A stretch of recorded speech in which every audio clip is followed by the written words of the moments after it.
And welcome in, Shovingers. I am Corey. And I am Austin. We've been kind of off for a little bit with our show. We did our jersey giveaway last week, I believe Tuesday. No, it was Yeah, it's a week or two ago. one of those days. Congratulations again to Matt, who won the jersey.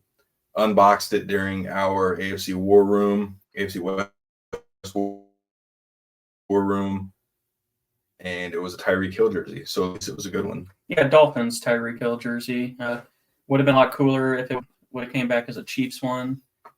Just him being a Broncos fan and opening it on the AFC West War Room would have been kind of cool, but at least our fears didn't happen. But being like a Blaine Gabbert or a Brody Broyle type signed autograph jerseys, so it was at least a well-known, established player, and appreciate that him and everyone else was able to tune in and join and take part in that with us.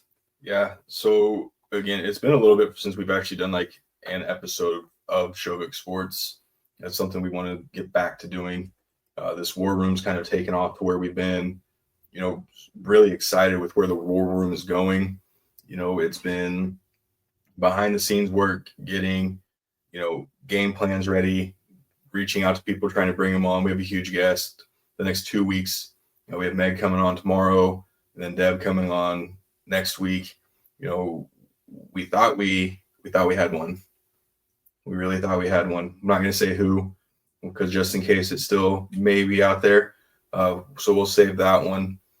I think with where the War Room's going, yes, our attention's been on that, but we also don't want to forget that we still want to talk our sports, the Royals, Cubs. And right now, we won't talk too much about what the Chiefs and Broncos are doing. We'll save that stuff for the War Room and that show. So let's dive in real quick. Some big news this week was finally don't have to hear about goddamn Aaron Rodgers anymore. We'll still hear something. We'll hear something. The Aaron Rodgers saga, whatever. It's been here and it hasn't disappeared for a few years now. But best case scenario is he's in a functioning organization now, like the Steelers. And I mean, whether you like Rodgers or not, what's good, Pitch Grid Pod? But appreciate you hopping in here with us. But truth be told, if you like him or not, Aaron Rodgers has actually still played pretty decent the last couple of years. Like if you can look through all the noise and the political crap and whatnot, he's a better quarterback than what the Steelers have rolled out for a while. Yes. So it is good for them. I hope they can mesh. I hope, for football's sake, I hope it just meshes and goes well and doesn't blow up in their face. But yeah, hopefully we get at least one full clean season. Aaron Rodgers drama-free, just because he's in an organization like Pittsburgh with Mike Tomlin and company now. So I hope you're right that we don't have to hear about daggum Aaron Rodgers, but I hold my breath on something like that anymore. Yeah, Pitch Grid Pod over here. It's good to see y'all streaming. We appreciate you being on here. Thanks for sharing kind of our stuff, not just our stuff, but the War Room stuff as well.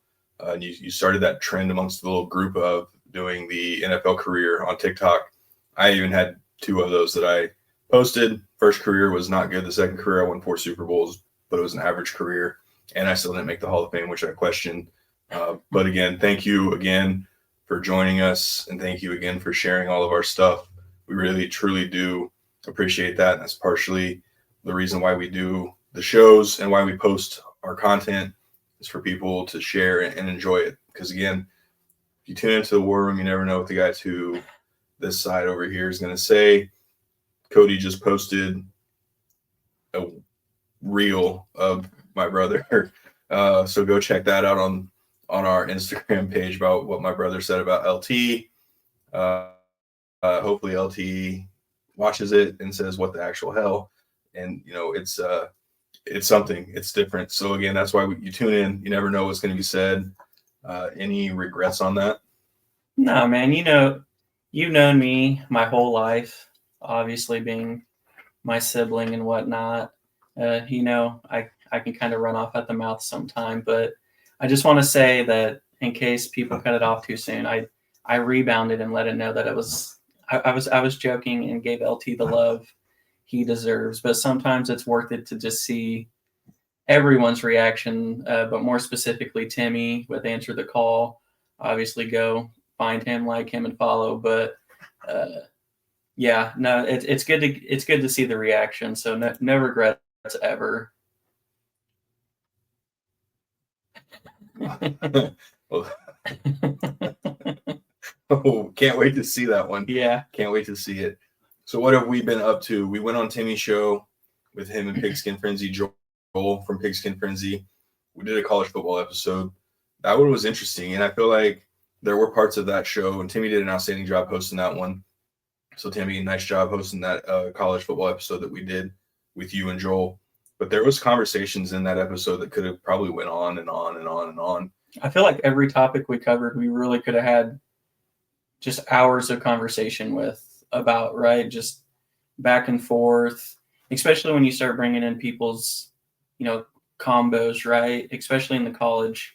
NFL, it's a little different. You really have like 32 teams to choose from, but I mean, you're looking at colleges and you just have hundreds of teams to choose from and just all the different opinions. And then NIL is its whole, honestly, that could just be a nightly 5-hour episode and you'd never run out of things to say. So, yeah, it was good. It was a good conversation, good topics, and it definitely could have went on till now still. Yeah, no, and we do hope to be back in an episode with both those guys as we get closer to college football season, just because there is so much more to talk about as far as once the summer camps begin and where those are going. We've seen some predictions for KU, 8-4, the 8-4 range, which we would be ecstatic about. I still think right now I am leaning towards the over on the 8. Not confident in that yet. I need to see the depth chart. I need to see the health of obviously Jaden Daniels, but I absolutely love, and you and I have had conversations about the defense for KU off the air. So let's bring that in real quick. The new defensive coordinator is bringing in a multiple style scheme, which in the Big 12, it doesn't hurt to have that, right? You go up against so many different styles in the Big 12, whether it's the K-State who does the zone, they still do truly run the football, even since Bill Snyder's left. But then you have other teams that'll do the air out. Texas Tech might actually end up winning the Big 12 this year, just looking at what they've done. But again, with the multiple style scheme, you obviously love the defense. Your initial thoughts when you heard KU and their new defense coordinator wasn't just going to limit himself to a base 3-4, a base 4-3, but we're going to run different styles of defense. Yeah, no, I'm a fan of that. You can kind of use K-State as an example. They're kind of always in that 3-3-5, but it's different every time, right? Some linebackers coming in, some D-line dropping out, secondary players coming in. So it's the same base, but it's still multiple, and it's incredibly tough to run against.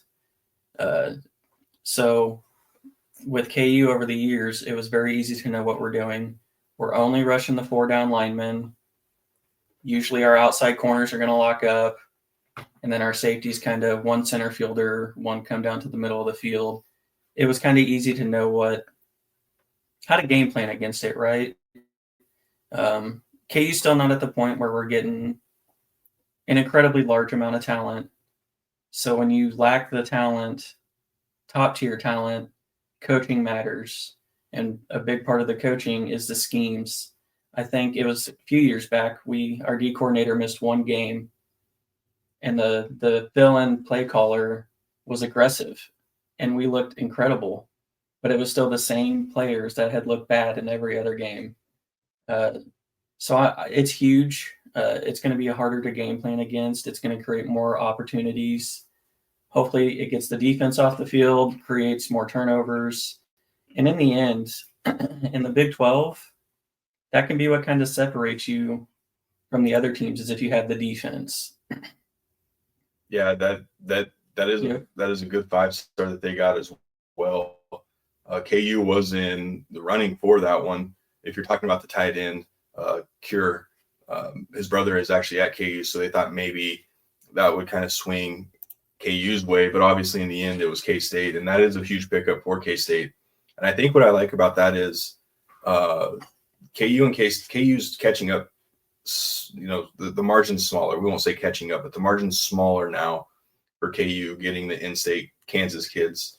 We were able to go to Manhattan and get, I think he was a 3-star, bumped up to a 4-star. And now there's talks that, he has a good senior season in high school that he could bump up to 5-star as well. And he stayed committed to KU. He's had other teams reaching out to him, but he's continuously told them, I'm staying here. And what's awesome and unique to see is now you have these Kansas kids who are committing to KU, but now they're recruiting the other Kansas kids to come to KU. We had a kid from Ottawa. There's a kid, Kansas City area, so it's margin's smaller. Yeah. And pitch grid, incremental. Yeah, that was part of the Bama receiver was part of my and the corner combo, but it is incremental, like he said. But just to think Leipold, the coaches weren't even trying to get the in-state kids because it was a no-brainer for in-state kids. My choice is KU, K-State. Okay, thanks for calling KU, but it's obvious K-State or Oklahoma State. Yeah, or one of the surrounding states. So even though it is incremental, you can't just flip it overnight, right? You have to do as you said, pitch grid pod, make the incremental progress. And it sounds weird, but getting in-state kids, that's really what separated one of the things that separated K-State from KU for a long time is you got those Kansas kids. And I've mentioned it on shows before. That's part of what makes some of these programs special is you get those in-state kids who would die before taking off or wearing another jersey.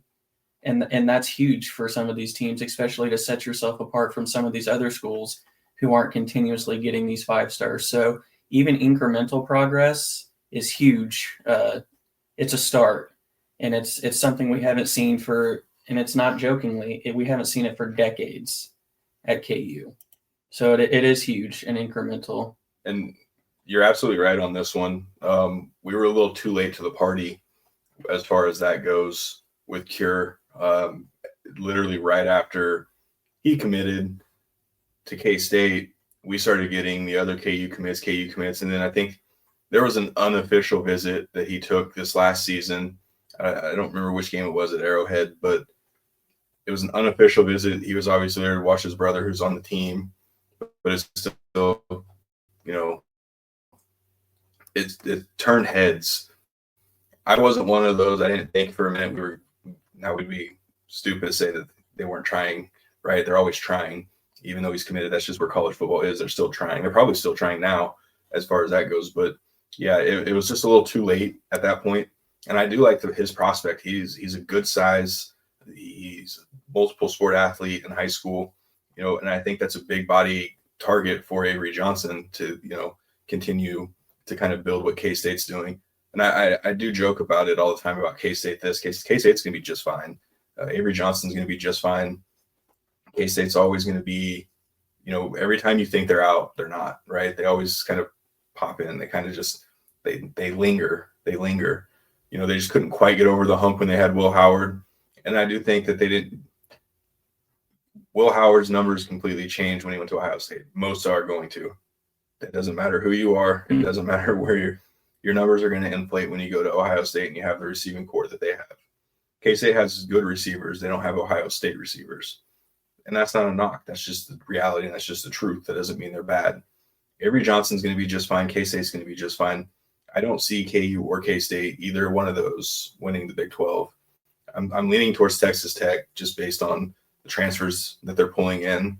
They're getting Patrick Mahomes money now as far as donations. That never hurts. So again, Colin Klein should, I do agree. He was fun to watch. He was also very annoying to watch. just because you knew what was going to happen, you knew what he was going to do, and you still couldn't do it. And that was the fun part about watching Bill Snyder's teams, right? Like you knew what they were going to do. He didn't adjust to the Big 12. I loved and hated Bill Snyder's teams because obviously as a KU fan, I'm obviously not going to root for K-State. But if you just take my fandom out of it, I also loved watching K-State. No stupid penalties, turnover-free football, just play good, clean football. And 99% of the time, you're going to win your game or be in the game to win. And that's really all you can ask for. Honestly, it sounds so simple, but it's not. And that was the genius of Bill Snyder. Because obviously, if it was that simple, every team would be turnover and penalty-free or limited. That just goes to the genius of Bill Snyder. It wasn't just like a 2-year stretch where he did this. That's literally his career. Like when I think of Bill Snyder, I just think of clean football. And it was so annoying to watch. But fandom aside, it was also wonderful to watch because you know you're about to get at least half of this game is going to be good, clean football. Well, it was the part of the era of no huddle, air raid, and Bill Snyder just said, "Nah, I'm going to line up I formation, put Colin Klein back there. Colin Klein's just going to sit there, and we're going to do these QB zones. We're going to give the ball off to our running backs. You know, it really was kind of fascinating to watch. And then let's see, 99. It really was. I think if I remember correctly, that was the year they played in the Fiesta Bowl with Michael Bishop and they played Donovan McNabb, I believe. Yeah, dude. Michael Bishop that was kind of the era where I was actually starting to kind of get into college football a little more and watching. And Michael Bishop, honestly, I thought Michael Bishop was going to have a solid NFL career as well. Obviously, it didn't work out that way as Timmy joins. Timmy, hope you're doing well, buddy. Hope Tuesday was treating you well. So let's kind of transition over real quick. The Royals called up Jack Caglione. It started off with a bang against the Cardinals. They should have been a bang, but Victor Scott robbed it, caught up to it. But he's kind of warming up, and that's a good sign. Vinny's warming up. You know, you just still like to see Sal maybe do a little bit more, right? It's not quite there. The pitching staff's been ridiculous. Noah Cameron's going tonight. That's kind of why we're on here now. We're hoping we're going to finish this up here soon because we want to watch the Royals and Yankees because it's a beautiful pitching matchup tonight, which means it's going to be a 10-8 game. You know, that's kind of how it usually works. But initial thoughts on Cags? Yeah, I mean, if you just look face value, you're like the numbers, what the heck? You know, you're not seeing the pop. You're not seeing the production. And I'd say batting average, but I think anything above like 220 anymore is acceptable in today's game. So I'll leave that one out. But if you actually watch, and he could probably look at a couple more pitches too, but I'm never going to hate someone for being aggressive. When you're aggressive and you're not swinging and missing, you're aggressive and you're still hitting. And you're not swinging at pitches in the dirt, fastballs at your eyes. So I'm not going to knock that. But I think his first hit or his first swing or first contact with the ball, it was like 110 off the bat. Like he's still hitting the ball extremely hard. Even in some of his outs, they're going opposite field. So he's not going to be a pull hitter. Nothing like hitting 2 rockets at Nolan Arenado. Yeah, I mean, it's tough luck, right? Most third basemen weren't going to get to one or either of those. So, you know, it's going to be a learning curve. He's not going to come up and immediately be Barry Bonds or Shohei Ohtani or whoever you want to compare him to. But, you know, there's positive signs. He's not just striking out 3 or 4 times a game. He's hitting the ball hard, hitting it the other direction, hitting it gap to gap. The home runs will come. I mean, you don't hit a ball average of like 110 off your bat and just lose it overnight. So I'm excited for him. I just be a little patient. You don't just roll out of bed and just become an MLB like all-star hitter, right? So I like it. He looks good defensively. He shown off the arm a couple times in right field. I don't know. I don't want to say the hype isn't real or is real because like there's still so much. It's not enough time to really go off of that, but early signs point to me he's at least going to be an MLB quality player.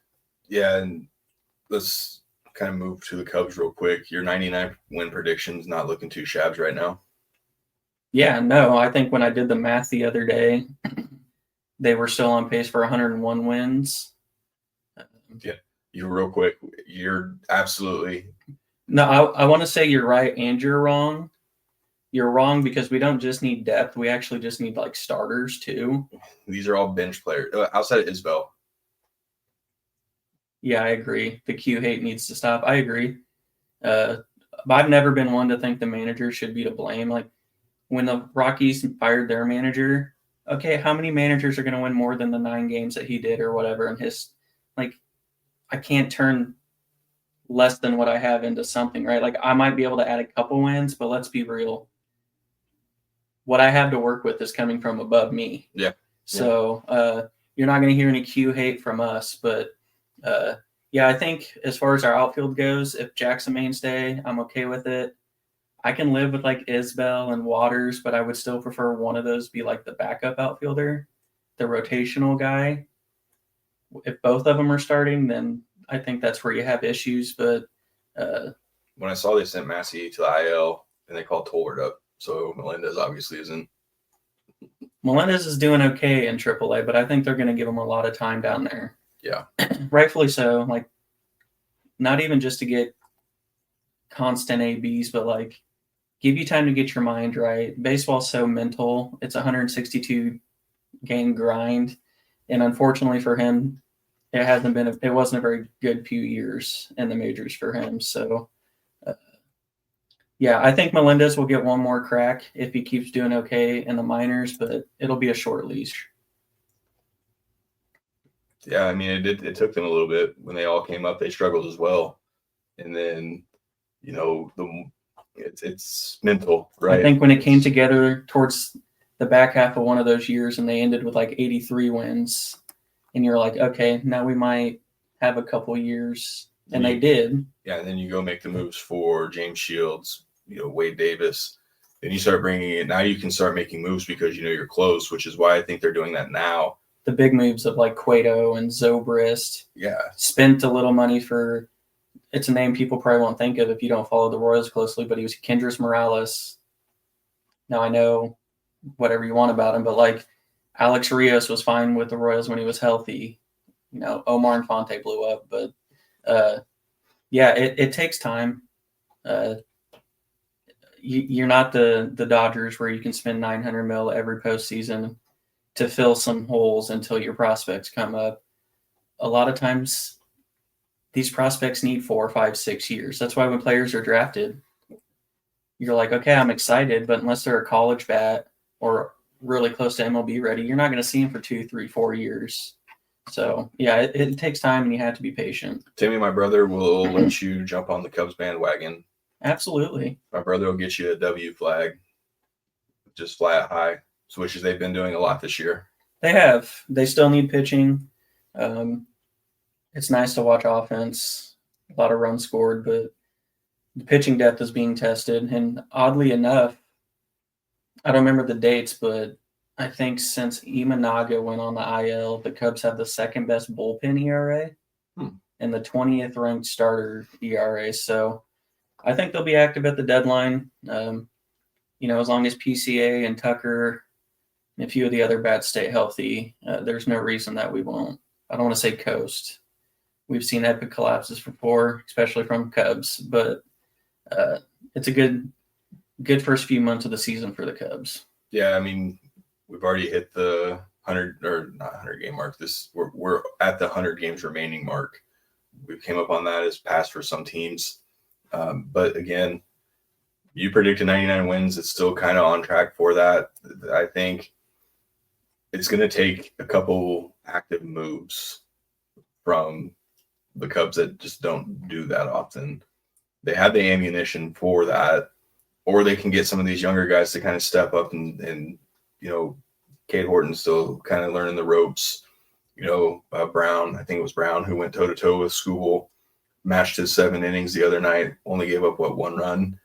That's big. And he was pumping 96, 97, and I told you I don't remember him doing that. And you said, yeah, that's just kind of how he's been. So, yeah, I think if they don't, Timmy, growing up, I rooted for the Cubs, love Wrigley Field. Yeah.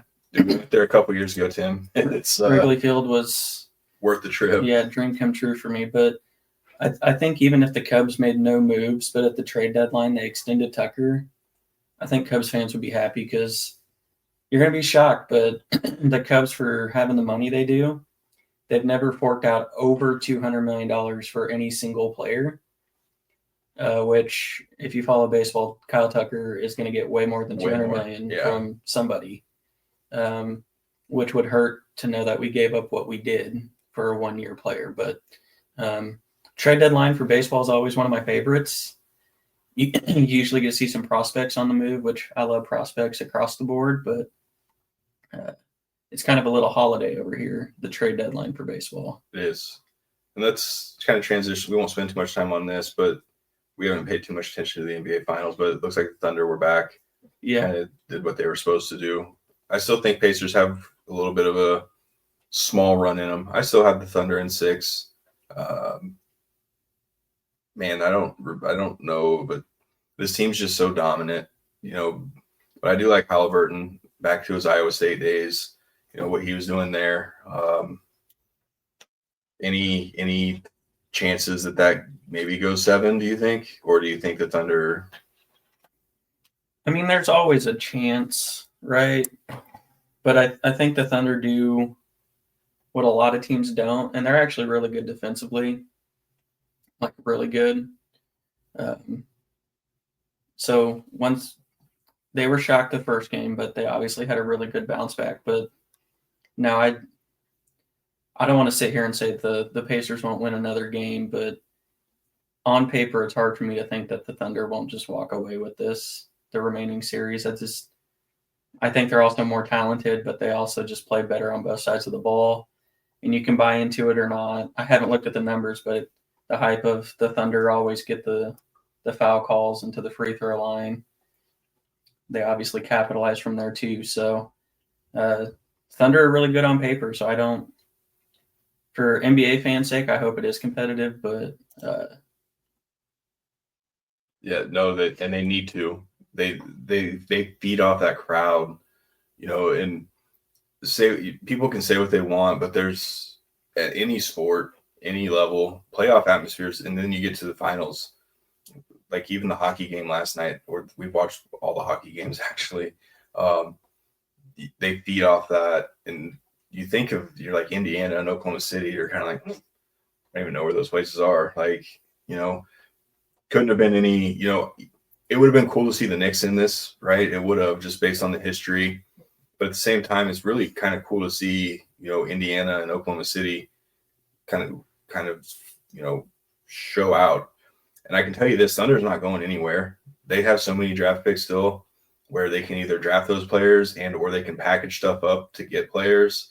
So get used to seeing the Thunder kind of in this position because their GM's gotten it right. He's loaded up on picks. They've done everything the correct way.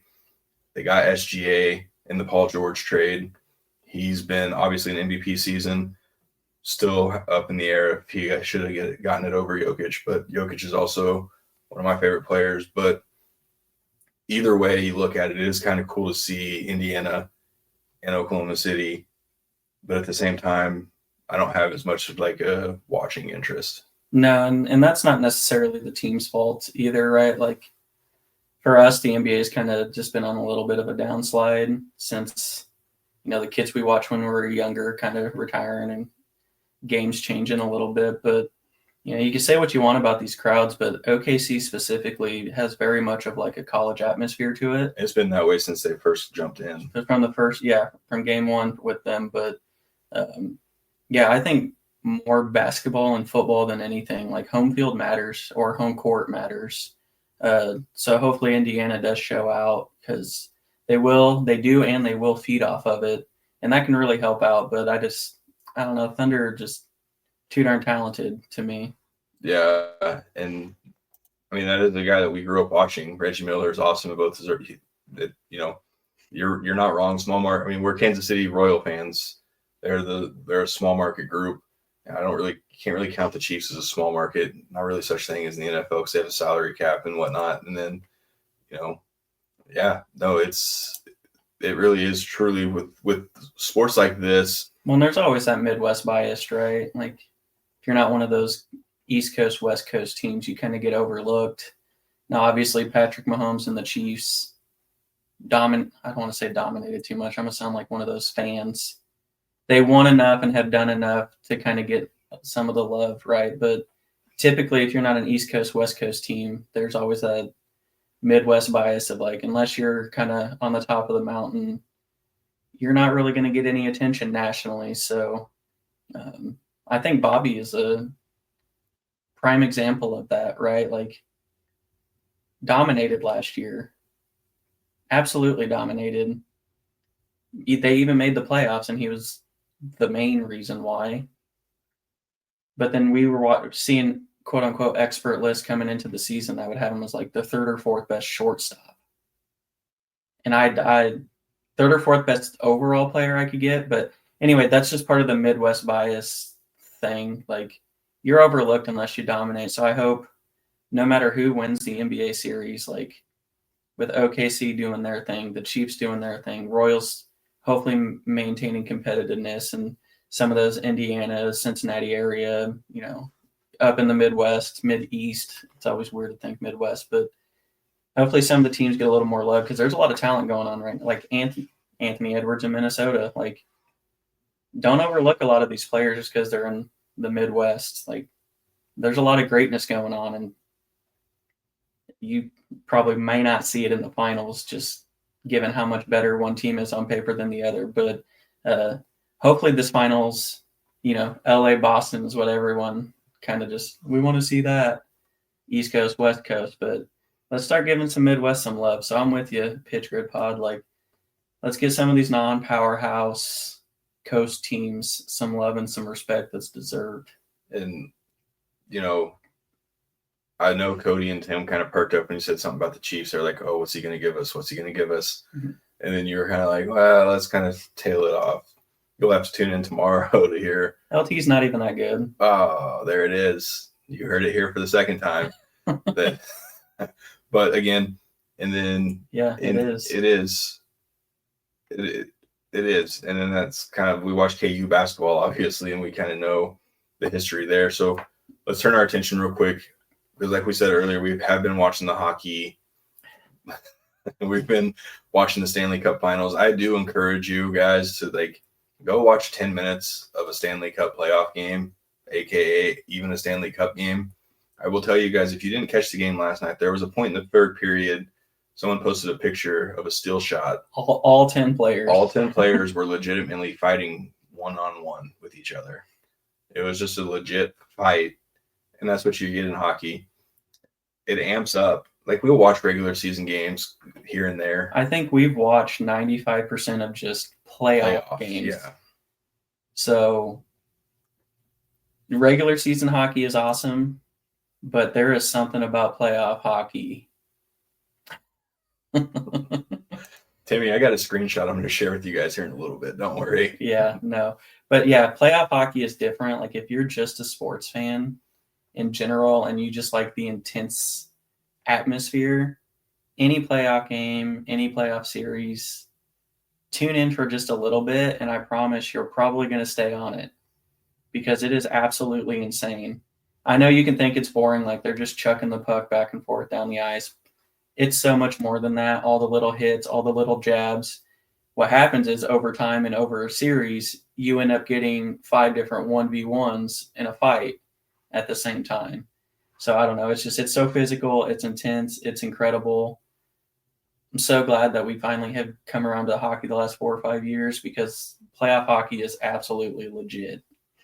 And this one's the blood's kind of boiling a little bit with these two teams. Yep. You can go back to last year when they were playing each other.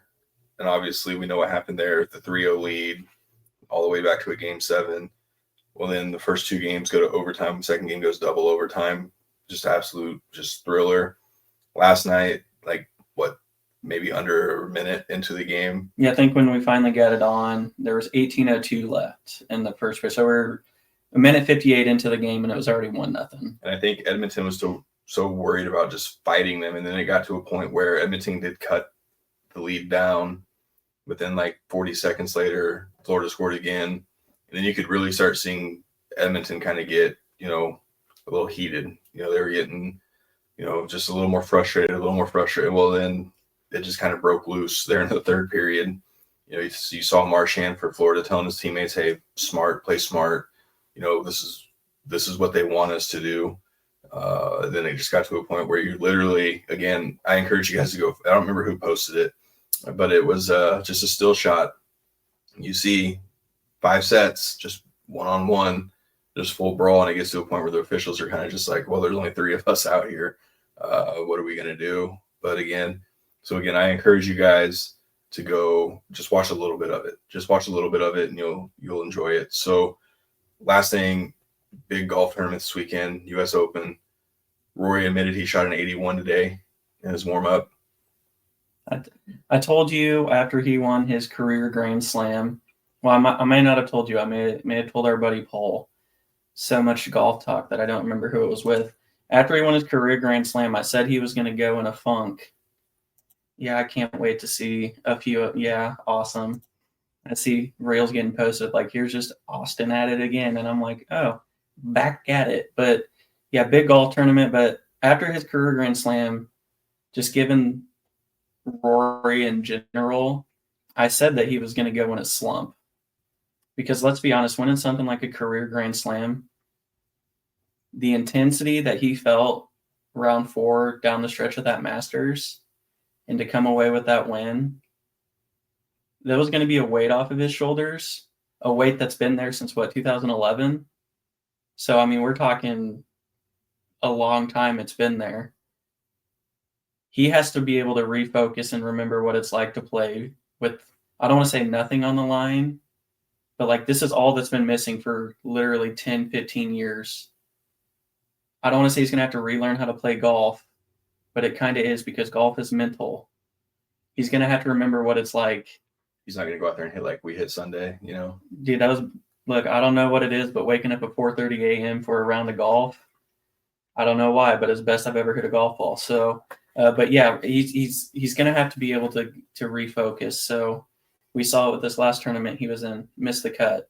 It's going to take time. Rory didn't forget how to golf. Give it a few tournaments. It might be this next tournament. Who knows? Rory will be fine, but I knew it was going to take time because that's a weight that's been there for half of his golf career. And to finally have that off, that's just, I know it sounds like it should free him up, but that's not how it works when golf is 99% mental. All 100 dudes playing in a tournament know how to hit a golf ball and do it well. The difference is what you can do mentally and not let it go into how changing your game and all that. So Rory will be fine. As somebody who enjoys golf, I hope it's this week he bounces back. The game is better when Rory's competitive and then you get to see a meltdown than rather just seeing him miss cuts. But yeah, big time golf tournament. Ben Griffin's obviously going to win. Going to come down to him and Scotty. No, give me Scotty and DeChambeau Sunday as a pair. I want to see. Bryson typically doesn't do well on Sundays when he's paired with a guy like that. We saw it when he was with Rory, obviously. So give me Scotty and Bryson DeChambeau this weekend, and we'll call it a successful weekend, really. Well, big show tomorrow night. Okay, we already told you we have a guest coming on, Ballers Meg.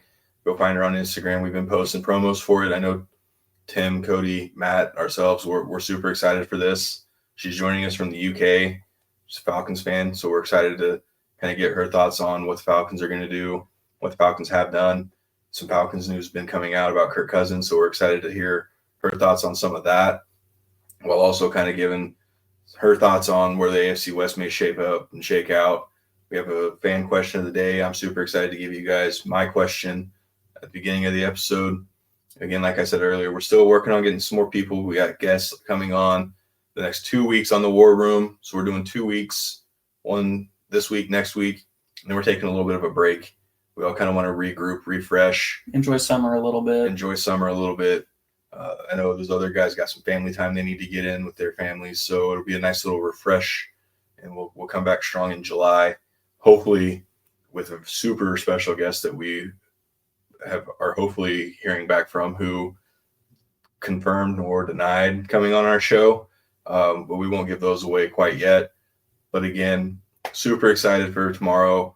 Make sure you guys come find us on YouTube, like, subscribe. Come find us on Instagram. We're at well over 1,100 followers on Instagram now. You guys are fantastic. You guys are awesome. We got to get Timmy and Matt to 1,000. So make sure you go find them. Answer the call. It's COLL. And then OC News 365 with Matt. Go find those guys. Let's get those guys to 1,000. Come find the War Room. Let's get the War Room's followers count up.